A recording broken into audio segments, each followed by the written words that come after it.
forgiveness. Is that all right? Everybody's got forgiveness down pat. Nobody has any forgiving folks that did you dirty. You still thinking about that guy that cut you off and you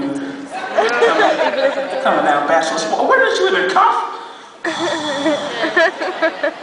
Jesus. Take the wheel. Okay, so this is forgiveness.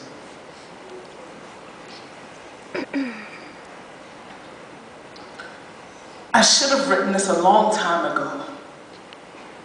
But I'm a firm believer in only speaking about what I know, and for the longest time I knew I was forgiven, but never took the time to learn how to forgive. Pain is fleeting.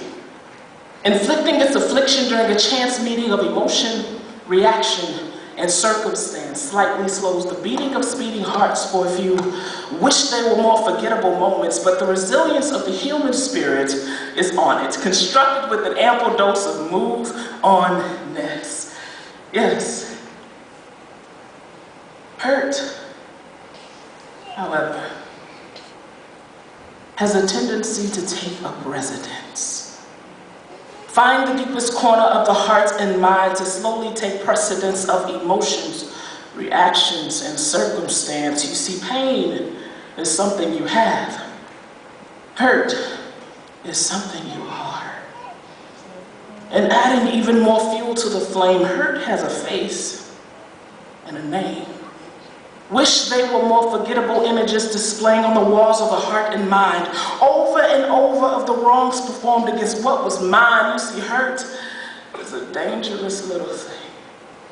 It wears a mask of anger and simultaneously one of shame. This is the fuel behind the actions. We can't ascertain the reason for the bad decisions. We can't explain the whistleblower. At the beginning of all the games, it will dwindle a grown man's perspective into that of a child.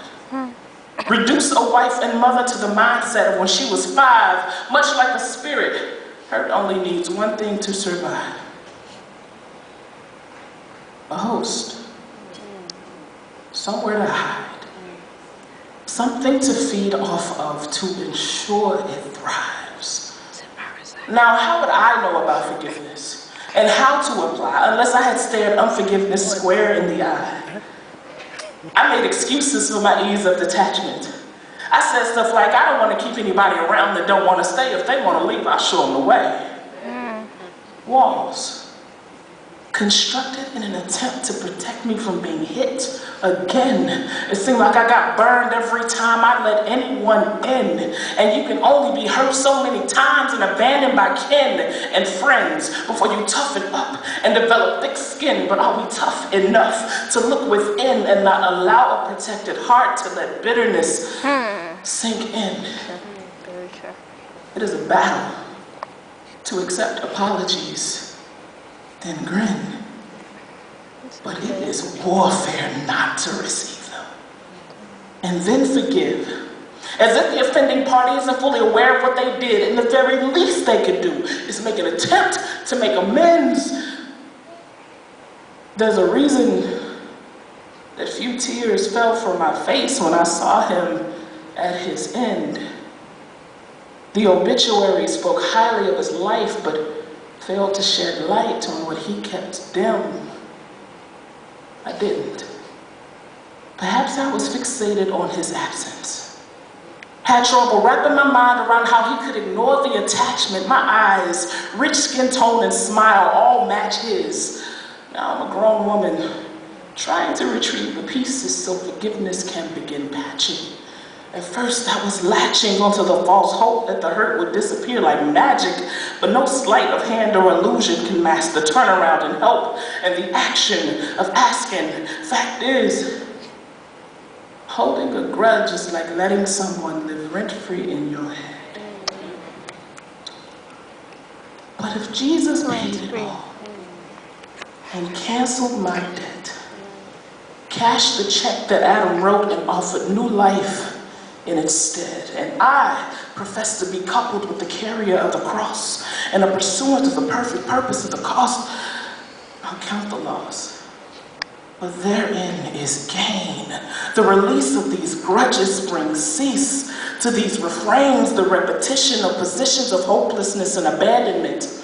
Being a consistent victim and coupling our personalities with the negatives life has handed us. When Jesus went to the cross, he had our grudges in hand with him, bore our sores upon his back to carry to the grave and banish them.